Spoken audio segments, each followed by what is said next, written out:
गरजू महिलांच्या असहाय्यतेचा गैरफायदा घेत लैंगिक अत्याचार करणाऱ्या तथाकथित पत्रकार रवींद्र एरंडे हा सध्या अटकेत आहे.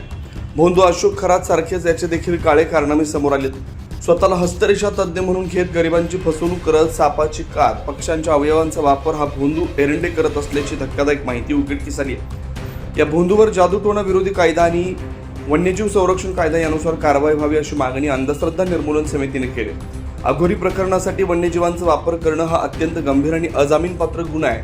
त्यामुळं एरंडेवर जादूटोणा विरोधी कायदा आणि वन्यजीव संरक्षण कायद्याअंतर्गत कडक शासन होईल अशी भूमिका अंधश्रद्धा निर्मूलन समितीचे राज्य प्रधान सचिव डॉक्टर गोराणी आणि जिल्हा विधी कार्यवाहक ॲडव्होकेट सुनील शिंदे यांनी मांडली आहे. त्यामुळे अंधश्रद्धा निर्मूलन समितीच्या या मागणीची दखल घेऊन एरंडेवर जादूटोणा विरोधी गुन्हा दाखल होणार काही पाहणं महत्त्वाचं असणार आहे.